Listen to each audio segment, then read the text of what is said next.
live. Hello, everyone. Good evening. Thank you all for tuning in. My name is Nikisha Henry. I'm going to be moderating tonight. And first of all, we just want to say we want to give a shout out to everyone right now who is quarantined, everything that is going on.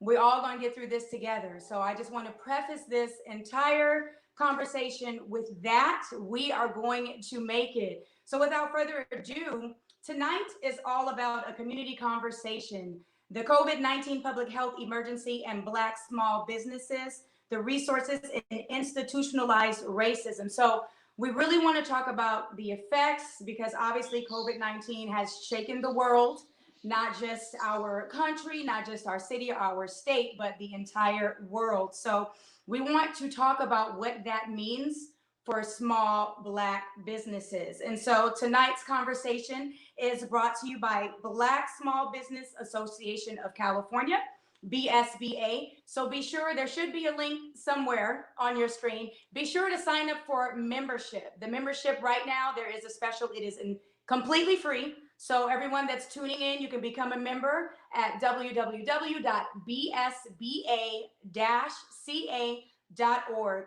Sign up because there will be a ton of resources available for small Black business owners. And that's whether you currently own your business already, or you're thinking about becoming a small Black business owner. This also includes independent contractors, artists, musicians, dancers, photographers, nonprofits, and churches. So we need everyone that's involved in the community and on the business side, whether you're nonprofit or for-profit. Be sure to sign up today at bsba.ca, okay? So without further ado, I would like to begin the conversation with some introductions. I think that is most befitting. So we're gonna first start off with Miss Kay Powell with Speedy Tax Advantage. Go ahead, Kay. Hello, my name is Kay Powell, and I'm a small business owner, Speedy Tax Services. And I've been doing taxes for over 40 years, been in business, Speedy Tax Services, for about 30 years. This is my passion. This is what I love to do, and I specialize in small businesses. Thank you. Thank you so much, Kay. And she is the tax guru, y'all. So if you guys are wondering what your taxes are going to be looking like with all of these things going on with COVID-19, y'all need to hit up Miss Kay for sure. All right, next up we have Chris Lodgson with Sack Black Biz. Go ahead, Chris. Hey, what's up, fam? I'm so Chris with Sack Black Biz with Max Reach, which is a local nonprofit here that does nothing but support Sacramento's Black-owned businesses. Also, one of the newest members of the team of the BSBA, Black Small Business Administration. Also, helped to co-found and start the local chapter of ADOS Sacramento, doing a lot of great political organizing work and really focusing on organizing and supporting Black-owned businesses here in the city and county of Sacramento through public advocacy and through direct action. So, awesome. Thank you so much, Chris. And advocacy is going to be so important now, especially with the change in the climate for small Black businesses with this COVID-19 pandemic. So thank you so much. All right, and now we have Raymond Kemp on the line with Ray Kemp Designs. Go ahead, Ray. Hi, my name is Raymond Kemp. Sorry about the delay. I was having some technical difficulties, but my name is Raymond Kemp, and I'm the owner and chief app designer for Kemp Design Systems. And I'm happy to be a part of the Black Small Business Administration. I also work for the government. I'm a county employee, and I have been a community advocate for a long time. I ran for office in 2010, and I saw how communities of color, particularly Black people, get or I won't say overlooked, but get misused by local governments. They get left out of the conversation when it comes to growing their businesses or even how to start. So I'm happy to be a part of what Selena's putting together here in the Black Small Business Association. So thank you for having me. Awesome, and thank you for bringing your experience to this conversation, Ray. We appreciate you. All right, next up we have Ivan Johnson with YMG Entertainment. Hey, Ivan. Hey, how y'all doing, everyone? Good. You're getting some fresh air. Yes. Glad to be a part of this. I'm Ivan Johnson from YMG Records. Um, I'm 30 plus years in the music business, and happy to be a part of of, of this. Awesome. Thank you for joining us, Ivan. In 30 years, that's yeah, that's more than half my lifetime. So that's amazing. 30 years in the music business. I'm All still a right. young man. And then the next up we have Miss Laureen Pryor. Is she going to be joining us on screen? Laureen with BYLP, Black Youth Leadership Project. Do we have Laureen? No? Okay. So then I would like to bring on Selena.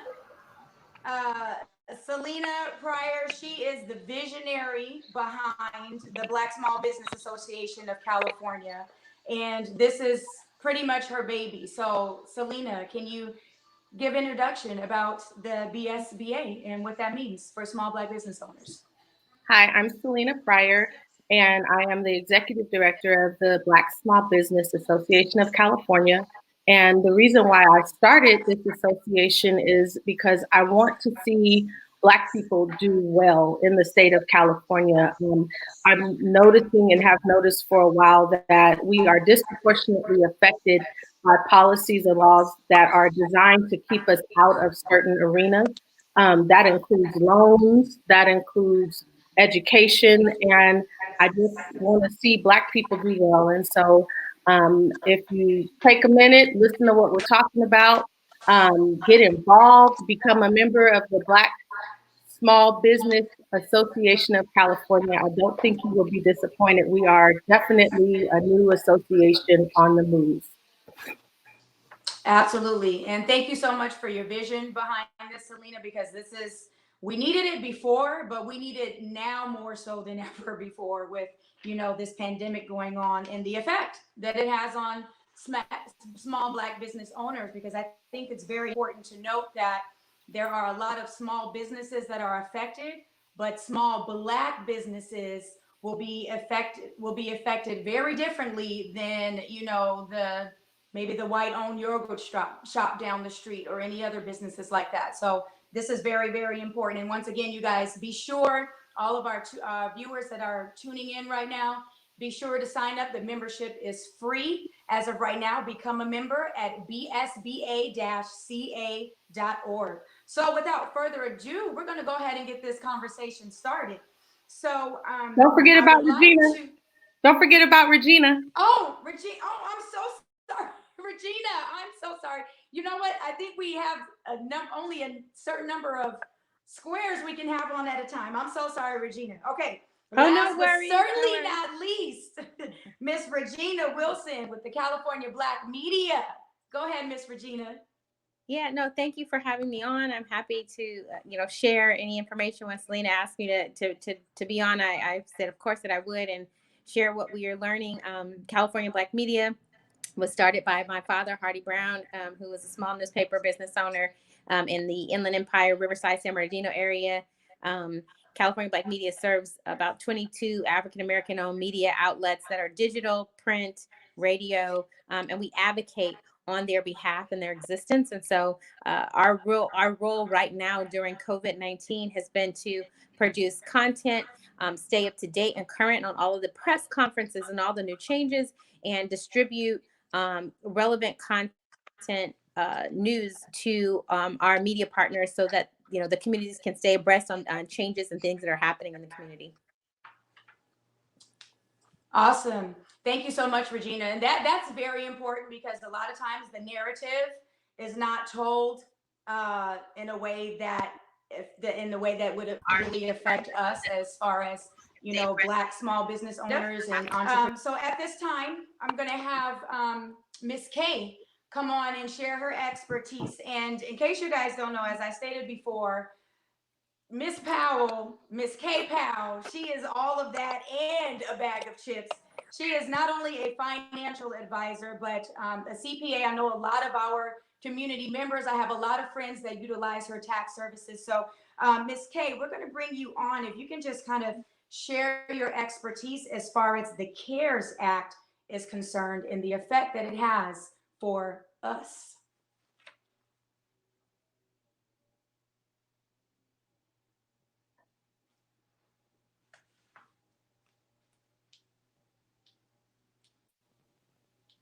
Miss Kay, your mic is muted. Unmute your mic. We can't hear you. Still can't hear.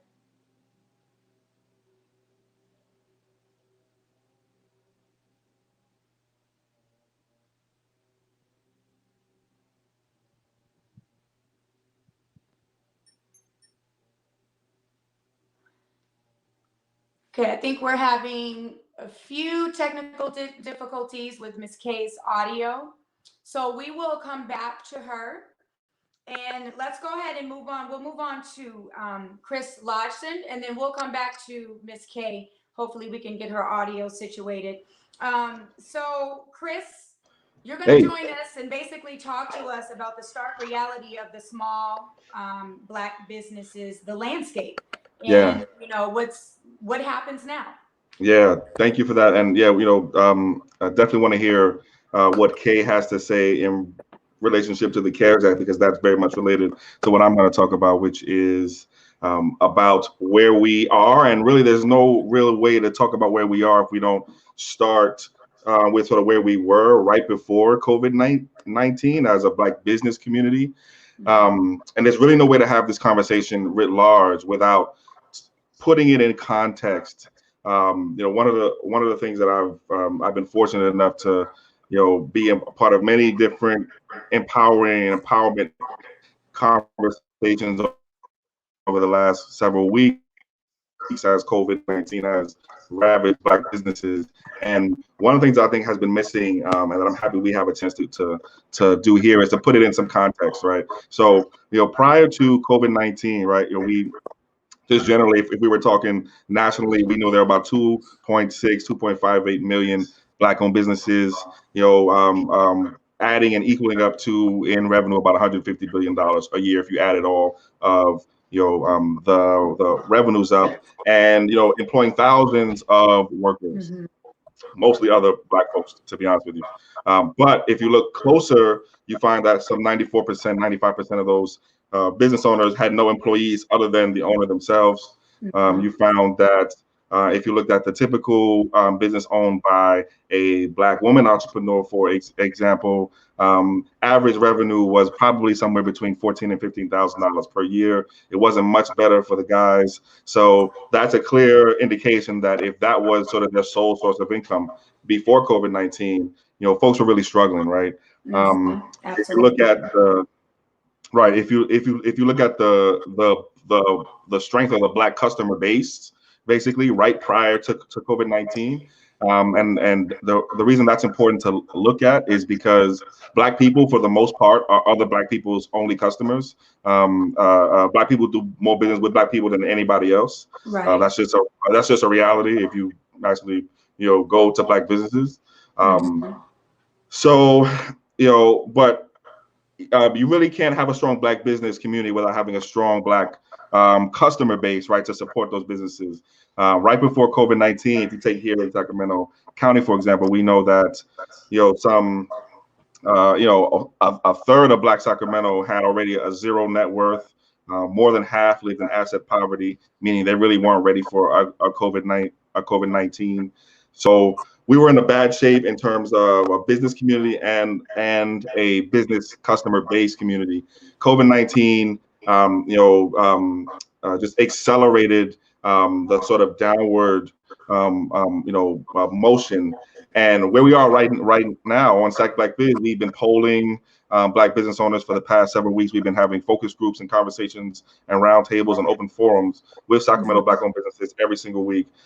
Businesses are really struggling. Many of them are seeing the light sort of flash before their eyes. And so that's where we are now. And I'll stop there because there's a lot else to say.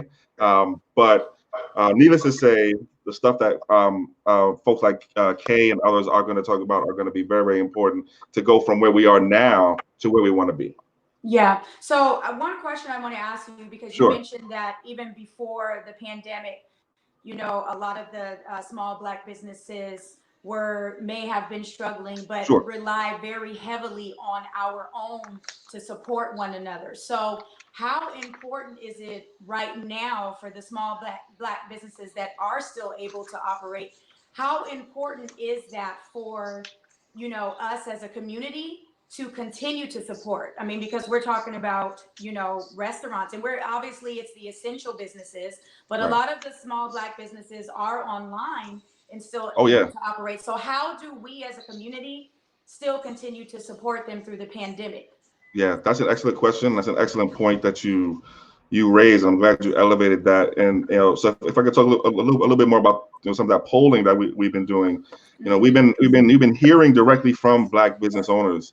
And you're right. It's not just the restaurants. It's not just the brick and mortars. It's not just the bars, right? It's the massage therapists. It's the online businesses. It's the folks who do the training. It's anybody who gets close to you, basically, in the business. It's food, people who do home food cook businesses. It's Right. people who do events, vendors, you name it. So you're absolutely right. It's not just those folks. It's super important right now, especially important right now for us as a community to support those businesses that are still up and running, and those businesses that are Black owned that need our help the most. It's super important, and you can do that through online tools, right? Right now, Black Small Business Administration, SAC Black Biz. That's what we do, right? That's why we exist. Max Reach is to support Sacramento's Black owned businesses, so we can help you do that. We have online markets that are all free, but right now it's super important to support our businesses. And let me add one last thing. It's not just in the from the financial space. Our businesses need Black folks to be advocating for them publicly also. Okay, there's no Right. way for this to be successful without serious public advocacy and serious organizing right now. So in addition to spending money with Black businesses, spend some time advocating for Black businesses publicly to your local elected officials, to whomever you can talk to. Absolutely, which is why the Black Small Business Association of California is so important, because advocacy, when all is going down behind closed doors, this is what is needed. So thank you so much, Chris, for sharing your insight. All right, and I think we have Miss Kay back. Can you do a little audio test for us, Kay? Testing. Can you hear Awesome. me? There you have it. Okay. Okay, Okay. so yes, you have the Okay, floor. so thank you. I've made it a point to become an expert in this area because of the fact that when I look at YouTube and all that, there's nobody Black, nobody that's there advocating for us, getting information that's solid and that you can count on. So I've decided to create a platform and make it where people can call me. My objective is purely to help people to understand all that's going on. So when the CARES Act came out, I just went in and I started like talking to people, getting, studying, finding out, getting information so the information could be correct. Right. The CARES Act, they have a big package that's for small businesses. Small business is the backbone of the United States. And so it's Absolutely. very important that somebody gets the information out to people so that they can take advantage of the resources that are available. We've got to sustain you during this time. I'm a big small business advocate.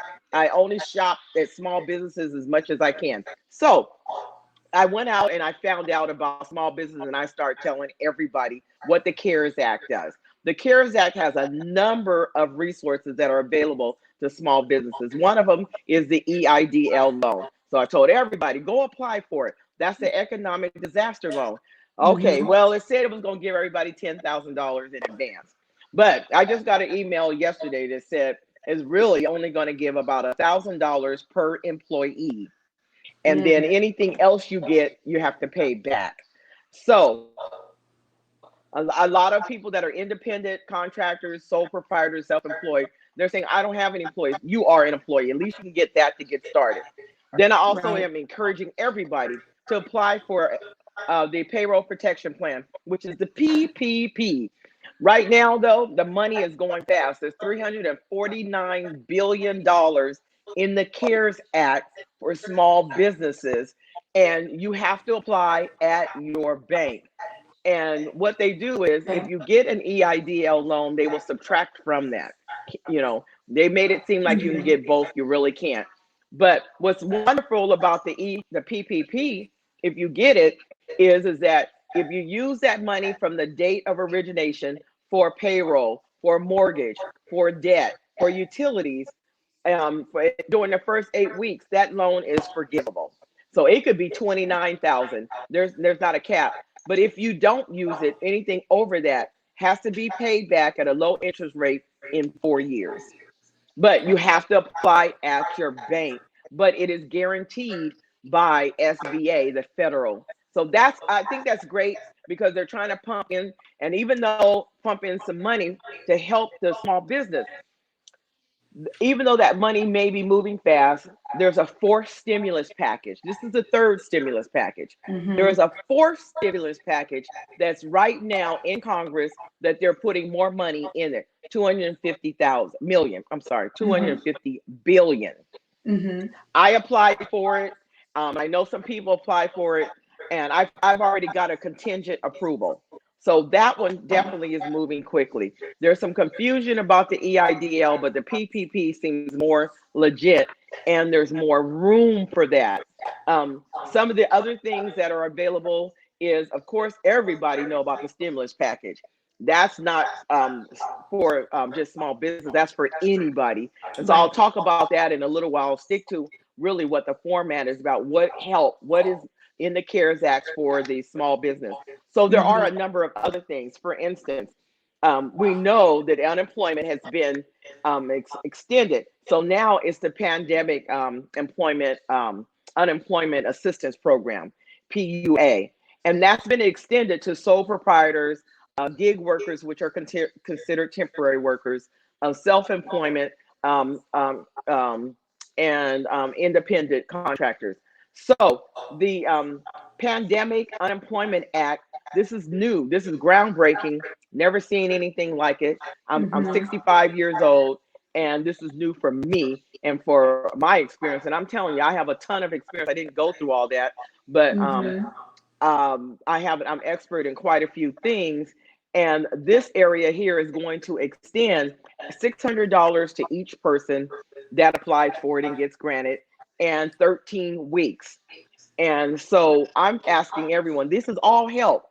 This has never happened. You didn't pay into it, but there's going to be a $600 added to it. And you can't, I've been getting a lot of calls, and they're saying, oh, I got a part-time job. I have a full-time job, but I lost my part-time job. You can't get unemployment if you got a full-time job. Right.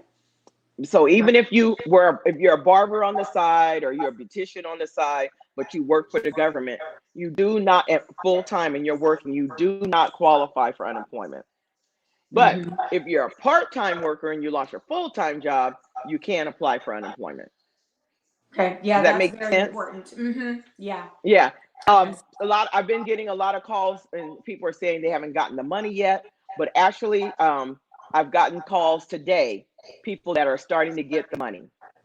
So EDD is the state of California. Yes, ma'am. And EDD is the state of California process. The state really runs it. Federal government's throwing money in it, and they have an antiquated system. And so, and the thousands and thousands and thousands of unemployment claims have poured in. It's overwhelming them. So they're saying that most people will start getting their money next week, and they won't have to pay a penalty for the fact that, say, they applied in March 20th, they don't have to wait. Or even if you were unemployed March 20th and you submit your claim today, you're going to get it back to March 20th. So it will be backdated. It will be backdated, and the government is going to waive the waiting period. Yes. So that's a nice. And what else is, say you were unemployment and it didn't have nothing to do with it, you still qualify for the extra $600. Okay. So speaking of the extra $600, so will that be included in the same check as the original amount, or does that come separate? Do we know? Well, I've heard one person said, because I keep my ear close, the first check they got, it wasn't in there. The second check they got, it was in there. Okay. So So once the system catches up, yes, essentially, the then 600 will be in there. $600 should be lumped in with whatever amount you were originally qualified for. Yes. And on the federal level, unemployment is taxable income. Okay. So you will be paying taxes on that, not on the state level, but on the federal level. So if you think you're going to be making a certain amount of money, have them take taxes out. Then you don't have to worry about it. Right. Right. Right. So that's exciting. That's new, groundbreaking. Never been Mhm. nothing like it. Very, very exciting. There's some other things that are in the mix for small business owners. For instance, they have a sick leave part where if you put, say your employees go off on sick leave because of the COVID-19 up through December 30th, you can get up to $5,000 per employee. Through And December if of this year. up through December 31st of this year. And if they go on family medical leave, you can get up to $12,000. I'm sorry, $10,000. 10,000. Okay. Yes. In addition, so you can but you can't, if you get the PPP, you can't use that time, the PPP and sick leave. You can't cross over. It has to be separate. Okay. Is that making sense to you? Yes. That you can't cross over. Just to clarify, so if someone were to apply for, and the PPP, just for all of our viewers that are tuning in, the PPP is the payroll protection plan. So for all of our viewers who are just tuning in, if you as a small business owner, if they choose to apply for the PPP loan, they have to do it at their bank, and it'll cover things like payroll, mortgage, debt, utilities, etc. But if they choose to apply for the payroll protection plan, then they're not eligible to apply for the sick leave. Oh, you're muted again, Kay. I think your mic, I can't hear you. Selena, can we take her off of mute? It's muted again. Okay, so as yeah, I think you're still muted. Can't hear you. So we're having a few audio technical difficulties, but that's okay. We're live. We're just going to roll with it. That's how that goes. We're going to come back to Kate, but I just kind of want to summarize what she's saying. If you guys are just now tuning in, we want to welcome you to the conversation. This is the Black Small Business Association of California, and basically we're having a conversation with different professionals within the community, small Black business owners, advocates. But what this association is about is advocacy and basically getting the word out there for resources that are available. So we had Miss Kay Powell on, and she'll be joining us back.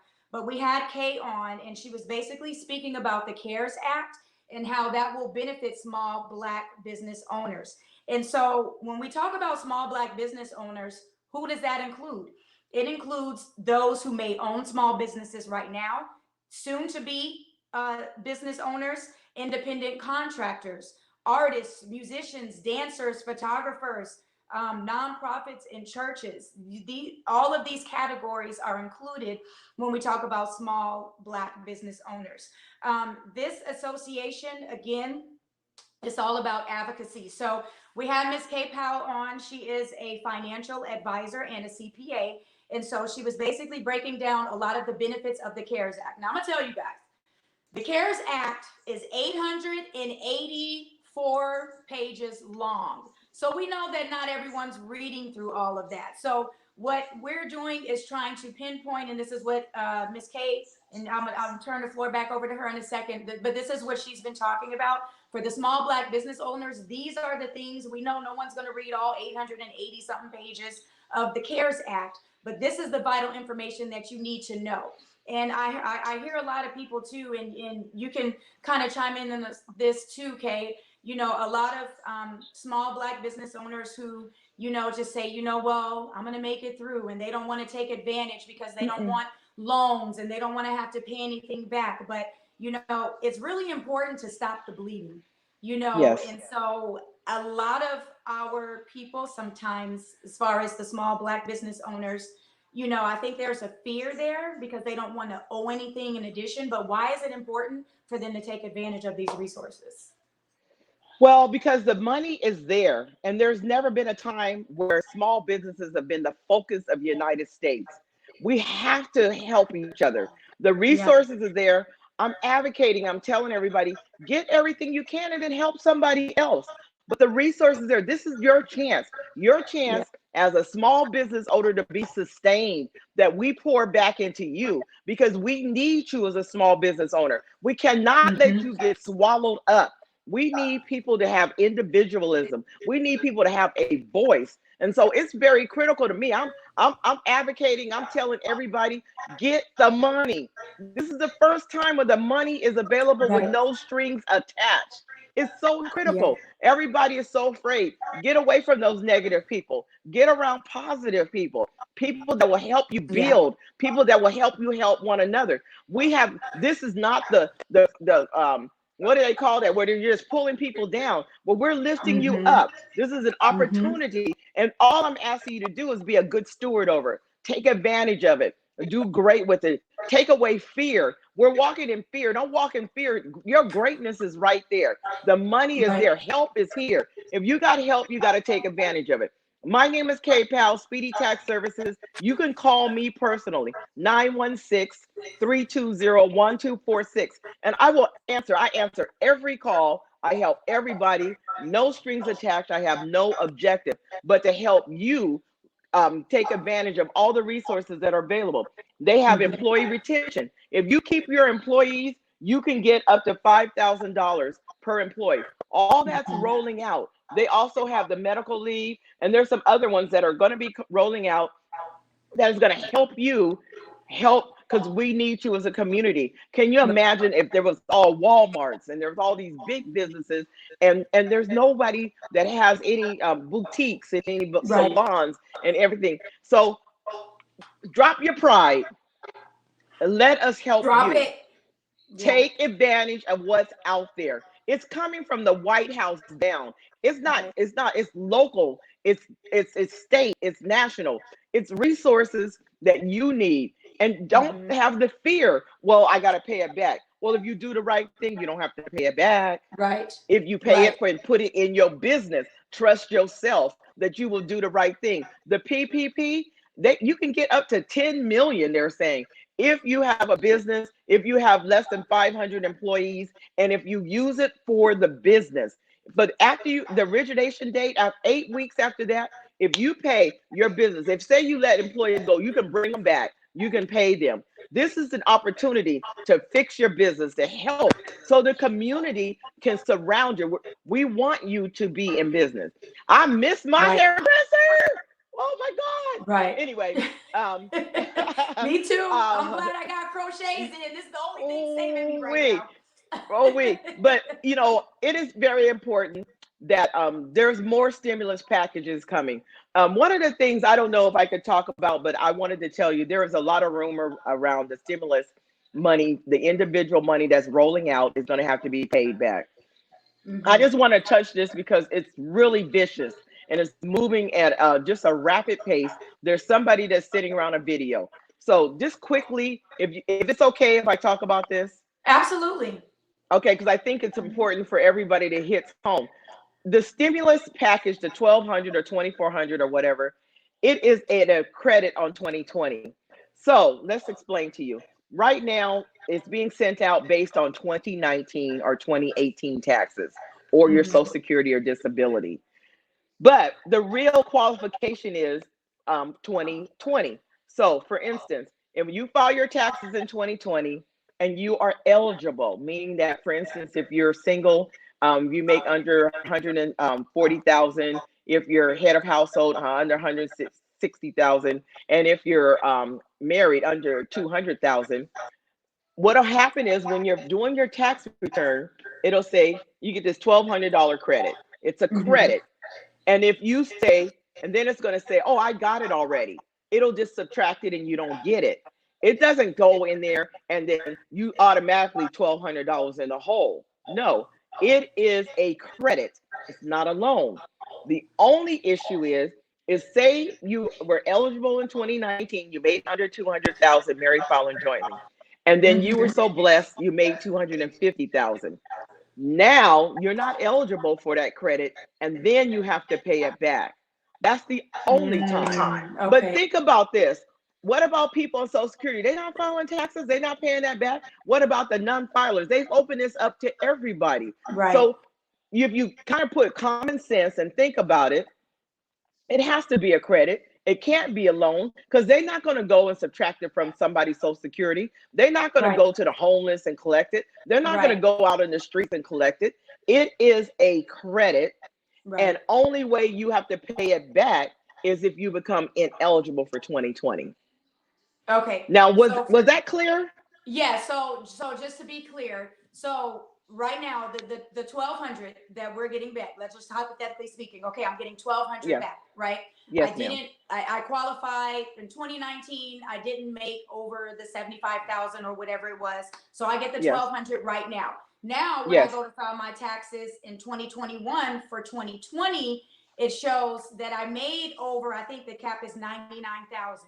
So if I'm correct in understanding you, what you're saying is because I did make too much in 2020, now I'm going to owe the 1,200 back because in 2020 I was over the 99,000, and that's only because the IRS can only pull from 2019 because that's the last record they have on file. That's right. Okay. That's correct.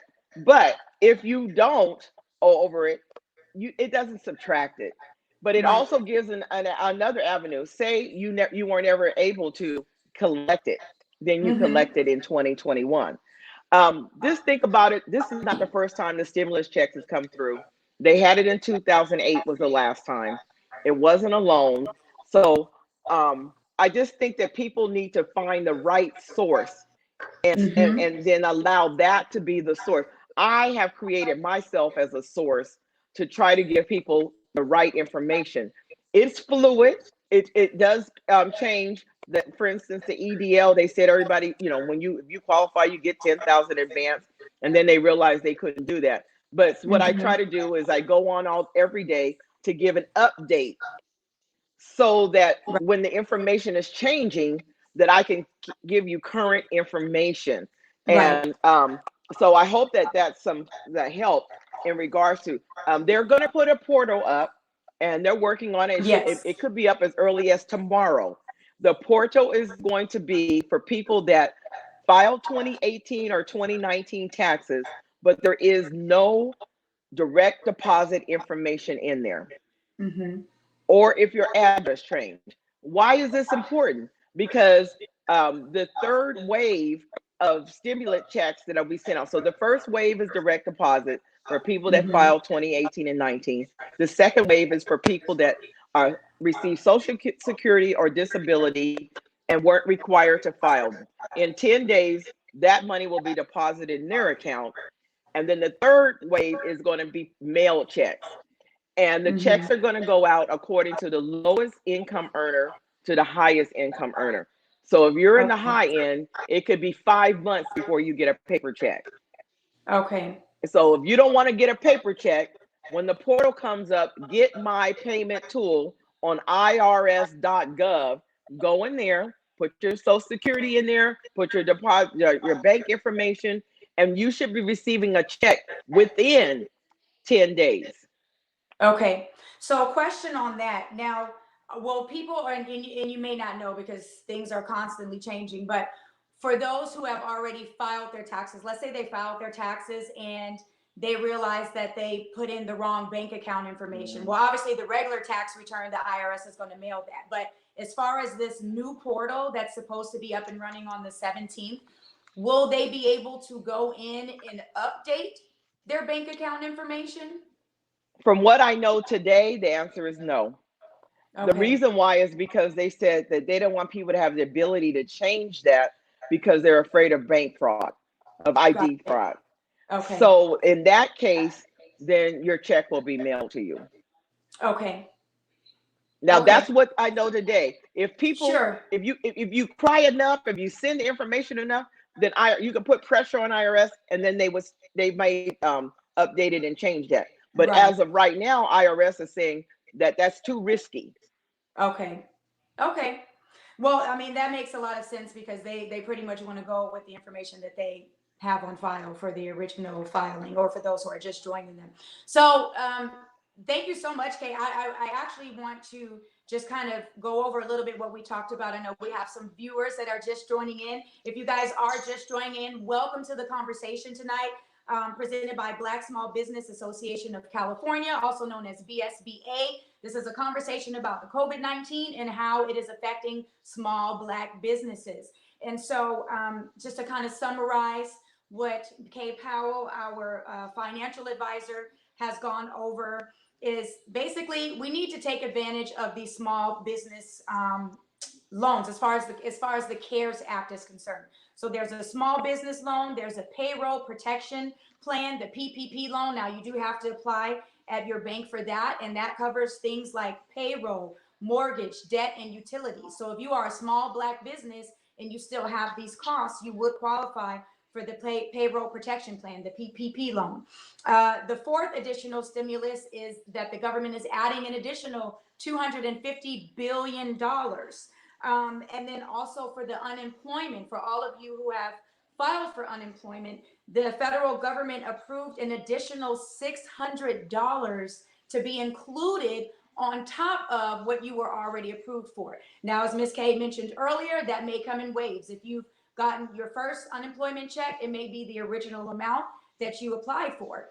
The second one, though, you may get the $600 check separately, so it will continue to roll through together. But nonetheless, it is an additional $600. Now, if you had and please correct me if I'm wrong at any of this, Ms. Kay, let me know. But Okay. According to what Ms. Kay has shared with us, is if you have a full-time job and a part-time job, and you're no longer working at your part-time job, unfortunately, you do not qualify for unemployment because you still have that full-time job. However, if you have a full-time job and a part-time job, and you've lost your full-time job, then you would qualify for the unemployment loan. So if you've lost the majority of your income, basically, it's best to go ahead and apply for unemployment. And we have Vienna Henry. We are taking questions, you guys. Please continue to ask your questions. We have a couple of moderators on right now answering questions. But Miss Vienna Henry, Miss Kay, if you can answer this, she says, do I file for the CARES Act through my bank? Is that only for the PPP portion? Yes, it is. You file through your bank through the PPP portion, and just to get yourself prepared, you need to have documentation of your payroll. You can have documentation through a third party like Quicken, or you can have documentation through an Excel sheet. You need your Schedule C. If you haven't filed your taxes for 2019, you need to, because you need documentation. You can't have anybody just saying, I have a business. So you need to have some validation of who your business is. So 2019 taxes, you need your Schedule C. You need information about your business, like when you started it, the date, who the CEO, social security number, all of that. If you have more than one partner, you need all your partners' information. And then what you need to do is be prepared to have the numbers. What is my payroll? They want the average payroll, and you multiply it times 2.5. What are my utilities? What are my bills? If the banker calls you, you need to have that information. You're not going to get no multiple calls. You're going to get like one call. And that call is important, or you're going to get an email. I've gotten emails. The email says, upload your information. And then my sister, they called her and said, upload your information right now because the money's running out. That was from Bank of America. Yeah. Wow. And that's because the 349 trillion has to be divided between 45 million small business owners and sole proprietors. When you add that up, that's not a lot of money, but it's good money. And Congress knows that money is running out. And as you mentioned, they're working on another $250 billion to pour into this program. So you do submit it to your bank. the banks they were strictly saying if you don't have a business account, they wouldn't even talk to you. People cried about it, and they heard it. There is a voice. And so there, if you just have a personal account, they're allowing you to apply at your bank. I don't think that I need to say my number again because it's going across the screen. But in case people need help, as I said, my job is to help people. And I want to help you get through this process because it can be convoluted. But please, I encourage you. The most legitimate I've seen is the PPP and the unemployment as right now help for small businesses. Okay. And then as far as the small business loan, where would they wouldn't apply at their bank for that. So where would they apply for the small business loan that's being provided by the federal government? Okay, so the COVID-19 small business loan, you have to apply through S as in Sam, B as in ball, A as in apple.gov, SBA. That's smallbusinessadministration.gov. And then you would go on there and you would hit COVID-19, and then they'll show the number of loans that are available under that. And you don't have, if you don't get the advance, you still qualify for the small business loan. Right. Okay. So for those of you who, and again, the PPP, the payroll protection plan, is separate from the small business loan. So if you are wanting to apply for the small business loan, as Ms. K said, hopefully we can get that on the screen. It is S as in Sam, B as in boy, A as in apple, .gov. Okay. So for all of you small business owners who are needing to apply for that loan, that's where you would apply for that. And for the payroll protection plan, you would apply directly through your bank. And now, is that through any bank, Ms. K? I mean, obviously the larger banks like Bank of America, Wells Fargo, they're fully equipped. What about the moms and pops banks or the credit unions? You have to go on the SBA.gov and see what banks are choosing to participate in the PPP program. I do see a question on there as saying, yes, this is good outside of California. This is a federal program. It is not restricted to California. It is all over the United States.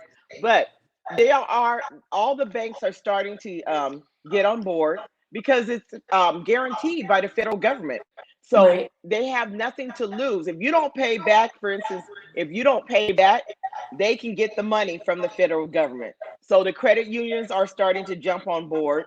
And even they're offering that if that's not your bank, you can still go to the bank and apply. Now, know if you go to a bank and apply and it's not your bank, you need to have your stuff together. You need to have your documentations. You need to have your bookkeeping, accounting, payroll documents. You need to be able to go in there or upload documents that will validate that you have a true business and that you need help. Absolutely.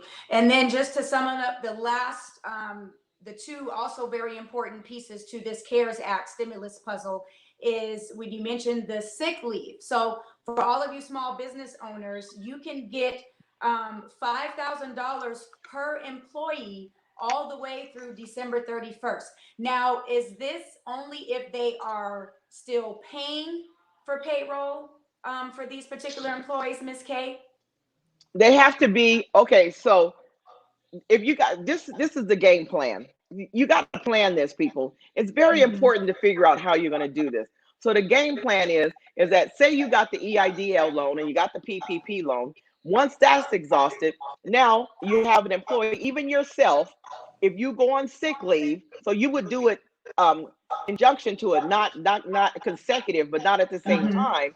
Then you would go on, so for instance, if you went on sick leave or your employees went on sick leave, you would be entitled to those funds. So those of you that file like a 941 quarterly, you can get it now. So if you didn't get the PPP, if you put in a 941 for the second quarter, they're already rolling it out. And you can get if it's a medical, family leave, up to 10,000. And then they've also add a third one, and that's employee retention. That means if you tell your employees, stay with me, don't leave. At the end of the year, you can file for $5,000 for each employee for retention, in addition to all these other programs. Wow. And then that's also $10,000 per employee if they go out on medical leave, and that's up to Yes. 12 months. Yes. So All beyond, well, yeah. it's up. No, excuse me. That all of this is up to the end of this year. Oh, so through December Yes. 31st, not a Mm-hmm. 12-month rolling calendar. That's Okay. correct. Okay. Mm-hmm. Okay. Well, Ms. K, you have provided a wealth of information. And, you know, as you guys, from all of our viewers who are tuned in right now, you can see her information is scrolling across the bottom of your screen right there. Y'all excuse these COVID nails. But it's KPAL, Speedy Taxes at Comcast.net. She can also be reached at 916-320-1246. Thank you so much, Ms. K. And I know we're going to open it up just for question and answer. I know a lot of folks have been getting their questions answered already, but we did have a question earlier as I'm trying to scroll through. I can't find it now, of course. But there was a question earlier about how can we find some of the Black businesses to continue to support during this pandemic. So, Chris, anybody else want to chime in? How can we find everybody? We want to support. How do we find it? Yeah, I'll jump in really quickly. One, I want to thank Kay for that clinic. Really, really good information. Amazing information. Very, very valuable. Very, very useful. Make sure you reach out to Kay. With her information on the crawl there. Also, it's a perfect question that you asked. Also, with respect to finding Black-owned businesses, but also getting more of this kind of information. Check out Sac Black Biz on Facebook and on Instagram. Sac Black Biz, the page, Sac Black Biz community, which is one of our largest groups. Sac Black Biz Markets, open free buy and sell group. These are markets and tools and spaces built specifically for Sacramento's Black-owned businesses, as well as people who want to do business with Sacramento's Black-owned businesses. So that's the right place to go. And also, we've been similar to how Kay's been doing. Every Saturday and Sunday, we've been hosting informationals, forums, Q&As, workshops with some amazing business professionals, as well as some folks from the SBA, specifically to talk about CARES Act related business assistance, as well as what kind of organizing and advocacy goes around and supports that. So Sac Black Biz, Sac Black Biz, Sac Black Biz. Sac Black Biz. There you guys have it. That's how you can find a lot of the small Black businesses that are within our community. It's so important to support, you know. So the thing is, and you know, this is what I have an 18-year-old now, and you know, it's like instead of going to McDonald's, you know, go to Queen Sheba or go to Fixins or go to, you know, there's a lot of Black restaurants that are still up and running that will still bring curbside service. You know, so we want to make sure we're continuing to support our small Black business owners because it's going to hit us different. It just does. You know, this pandemic will definitely hit the small Black business owners differently.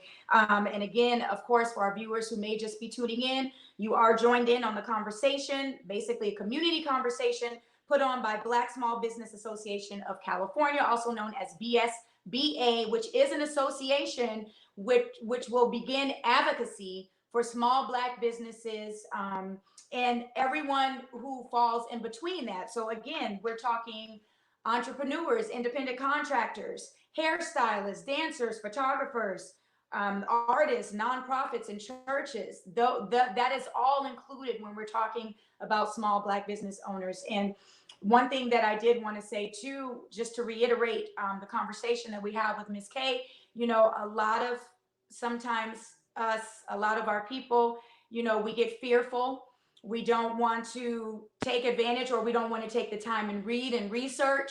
So we just look at it on the news and then it kind of just goes in one ear and out the other. But right now, it's so important for us to come together as a community, not only together for the community, but for ourselves, because it's all about stopping the bleeding right now. These resources, the government has already laid this money aside. And if we don't get it, other people will.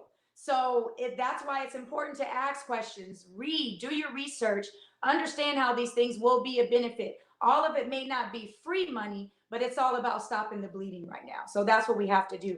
And if we still have Regina on, I would like to bring her on SAC Black Media, California Black Media. I'm sorry. Is Regina Wilson still on?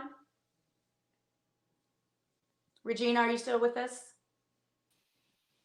She had another appointment she had to get to. Okay, no problem. That's Selena. That's the founder, you guys, right there. She pops off real quick. She doesn't want it. So I think let's see if we have any other questions. Yeah, Brianna said it hits us the hardest, the fastest, and the longest. And that is so true. It definitely does. You know, and that's why it's so much. That's why Keisha. it's yes. Hey, so I wanted to, if I could, just follow up Yeah. on one point, and just to actually extend some of what Kay was talking about, because a lot of the fights over the last, let's say, 2-3 weeks, on the advocacy side of this, right? And by the advocacy side, I mean the people whose job it is to make sure that when the government puts out resources, it actually goes to Black businesses, and when the government creates programs, it's like good for Black businesses. And so one of the things that we've been really focused on over the last several weeks, specifically as it relates to the CARES Act, as it relates to the PPP Payment Protection Program, and even the EIDL, which is the Economic Injury Disaster Loan, both of which Kay spoke in great detail about. We've been very focused on making sure that these programs actually get to Black businesses, right? And one of the things that we've been focused on in our advocacy to federal legislators, to the Congressional Black Caucus, even through the offices of Karen Bass, has been to make sure, one, that we're collecting data from the banks to make sure that we know if the how much of the 349 billion is going to Black businesses, right? You got to have that data first of all. The second thing is, we've been very watchful over the fact that these loans go through the banks, which part of this conversation is about structural racism, right? I mean, we really can't have this conversation without having it in that sort of deep way. And if you know anything about our history with banks, if you read The Color of Money by Mercer Badarian, which is a history of Black-owned banking, if you know anything about American history, you know that the banks have been very harmful to us in many ways as a community over many years, right? Many decades. And so one of the things that we've been very watchful over the past several weeks is to make sure that, because so much of the money goes through the banks, that the banks actually are getting the money to Black-owned businesses. And one of the things Kay mentioned was that initially to get a PPP loan, you had to go through, or the banks were requiring you to have an existing relationship with them, meaning, like, in many cases, an existing line of credit, not just like an account open, right? And so that's one thing that we've been very critical over and watchful over, and making sure that that kind of setup isn't the way that we set it up when we go for these next 250 billion, or that we change the rules so that Black banks can, that Black businesses can actually access it without having to go straight through a bank, which, from what we know, these same banks have hurt us for so many years. Also, one thing that we've been wanting to do was to help change the formula for how you get money from the PPP, because right now, basically, you have to like take an average of your payroll, multiply it by 2.5, and then that's the amount of the loan you get. That's basically what it is. Wow. Well, 95% of our businesses, like I said in the beginning, and it's why the context matters, 95% of our businesses have no employees other than the owner. Okay? So if you set up a formula that means that you get more money the more employees you have, you automatically are going to make it so that Black-owned businesses have less money because we have less employees just naturally. And so that's another place that we're actively working on having fixed in the next go round of funds that come out, And there's direct advocacy going on right now to the Congressional Black Caucus around that. And then also to future rounds of stimulus. As we know, this won't be the last time. The economy is in a recession from what we can tell. So we're going to be at this for a while. And so I just want to point to those two things as areas for improvement. Yeah, thank you. That's very important. Thank you so much for chiming in on that, Chris. So I think we have a couple more questions. Jasmine Kirby, how much of this applies to nonprofit organizations that use 1099ers?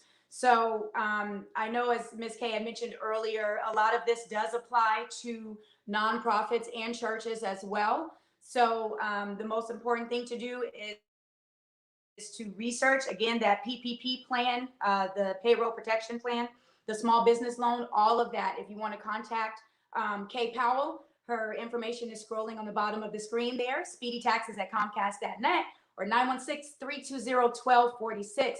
Also, to become a member of the Black Small Business Association of California, which is all about advocacy and getting the information out there, the membership is free 99, y'all. That means no cost whatsoever. So be sure to go online at bsba-ca.org and sign up to become a member. Whether you're a current owner thinking about owning or not sure, it doesn't matter. We are all in this together. And like I said before, there's money out here and we need to get it. So we're going to go ahead and close this out. If anybody would like to share last words, Ray, why don't you chime in there? Any last words for our viewers? Well, first, again, I want to thank the Black Business Association for having me. But Miss Kay and Brother Chris have been really laying some nuggets today. And I've been taking notes. That's why my head's been down a lot. And one of the things that I know I look forward to doing now is I see people asking, where can I find this? Where can I get this? And the word that comes to my mind the most is coalition. And what I know, one of the things I do study is other communities. One of the things I do know about the Asian community and a lot of other communities is that they have places to go when they need something. So if they need a handyman, there's somebody in their community or several people that know how to do it. And one of the things that I hope to leverage with technology is trust. One of the bigger issues with Black businesses is that a lot of times we don't trust each other. And that could be because usually the proprietor of the business may have one foot in the business and one foot in something else. So he or she is not fully committed. But I hope to change that, where we will start using our Black-owned businesses, because again, we can't compete with other businesses if we don't. Right. I've also been a licensed cosmetologist for 20 years. And one of the things I hear a lot is from Black nail techs is that they can't compete with the Asian nail techs. They can undercut them because the Asian nail techs have access to capital. Asian barbers can charge less than Black barbers because they have access to capital and community. So a lot of times we're at this disadvantage because we don't have access to capital, and it's huge. And sometimes we get pushed out, and when things like COVID-19 come to our businesses, we're scattered for information, and then social media becomes this cesspool of wrong information, and we're because there's not enough K's to go around and enough Chris's. But now that I know that the SAC Black Business is SACbusiness.org, is it, Chris? Now that I know that that's a place and a thing, people need to know that. Just like for instance, if I need sound, I know to call I know I can call Gino.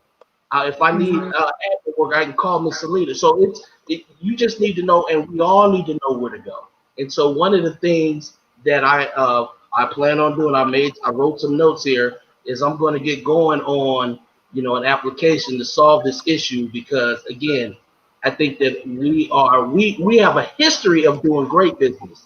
Right. Not just Black Wall Street in Oklahoma, but Black Wall Street was all over America prior to them burning down those cities. So again, thank you, and Miss Nikisha, you did a wonderful job.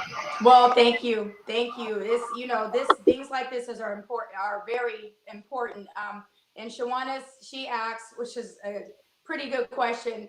Has your organization considered the monies going to Black-owned banks to distribute to Black businesses instead of the traditional banking institutions?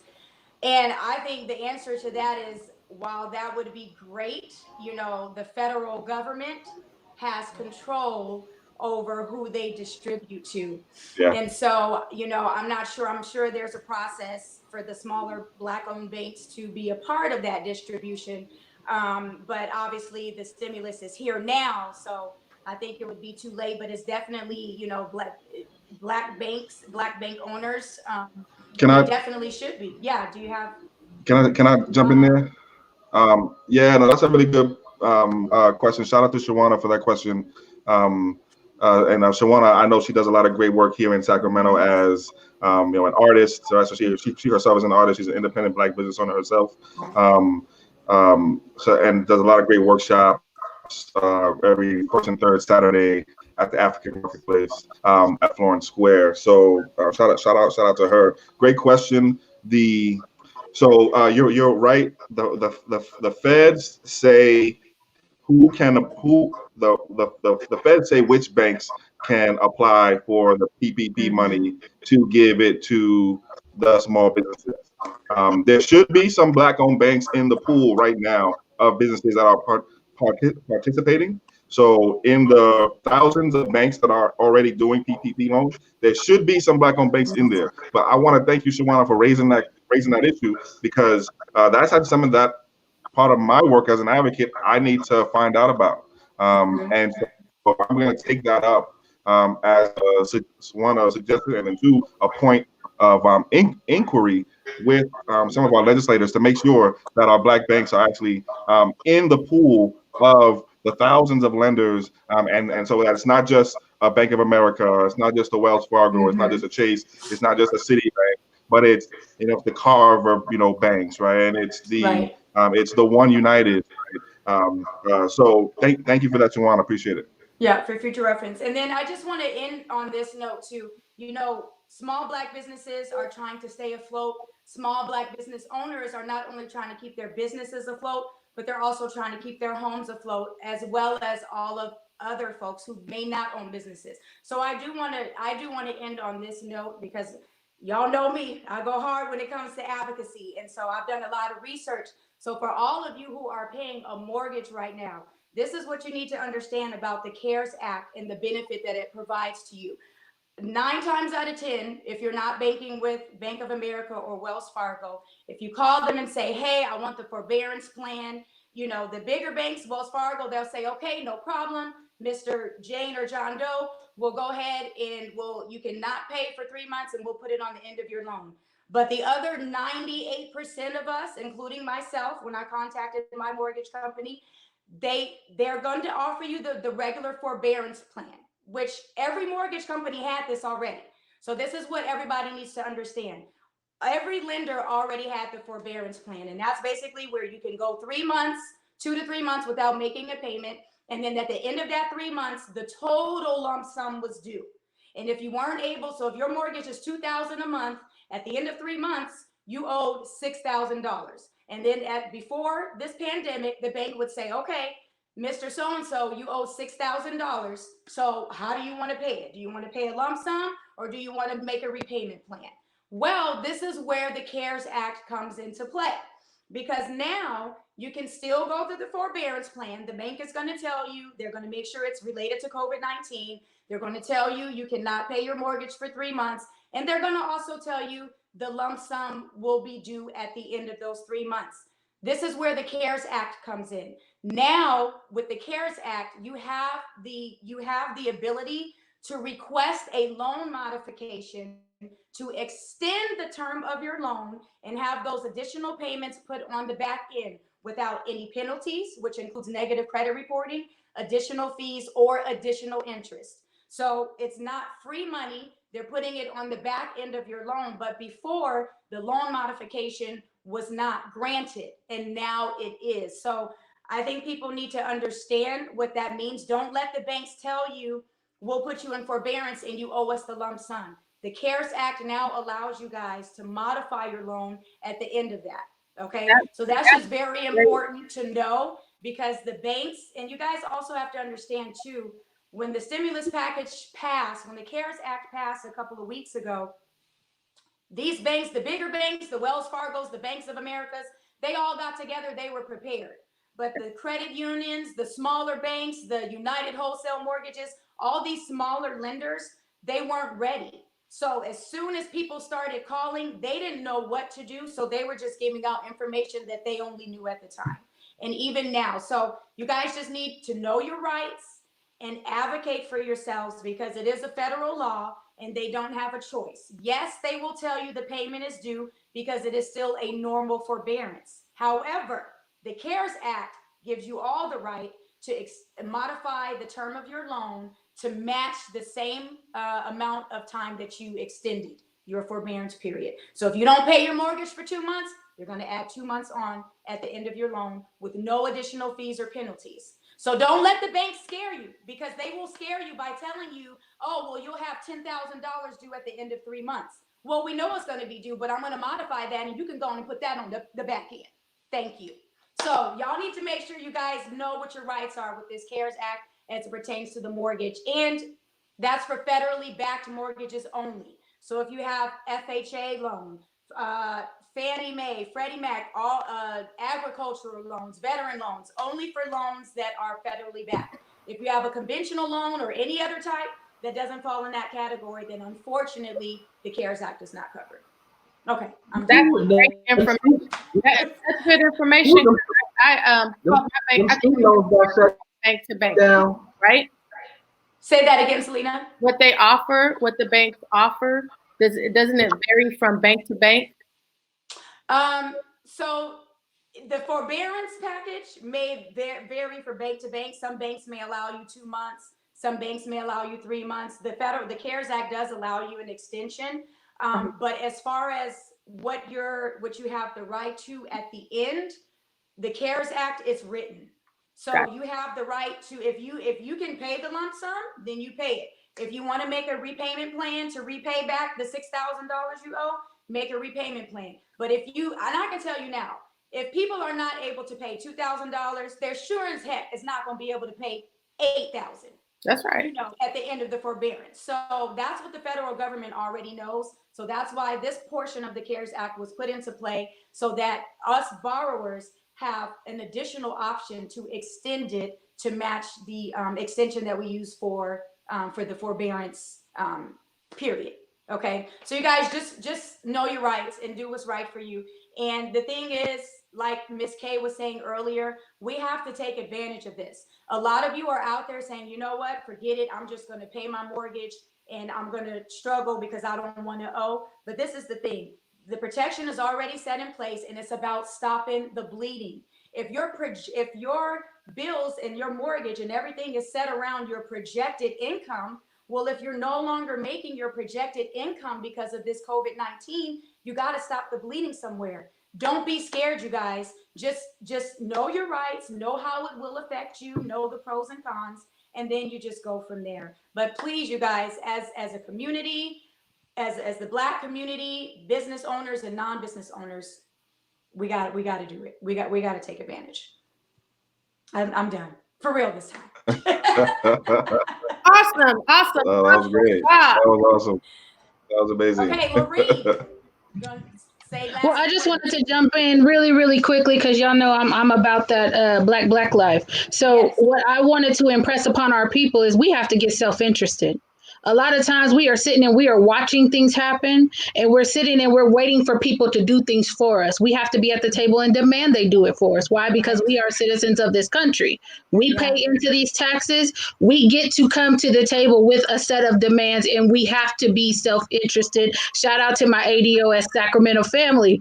We are not going to sit around and wait for these people to do what they know is right, because I'm starting to believe they don't know what is right. So we have to help them. And those folks that we have elected into positions of power that look like us need to be advocating for us. That means we come first. That means our needs need to be addressed. There's no reason COVID affects Black people at the rate it does, and our people are not at the table asking for things that are specific to us and our needs. We need to knock that off. So we have to, an association, we're forming a coalition, and we're saying enough is enough. At this point, we need to move lock and step together because that's the only way we're going to get these people to address anything that is coming down the pipeline when it comes to us. Be Absolutely. self-interested. It's okay to be self-interested. Period. I'm done. Amen. Fire. Hashtag self-interested. Yeah. Amen. All right. And the founder, the founder of Black Small Business Association of California, Miss Selena Pryor.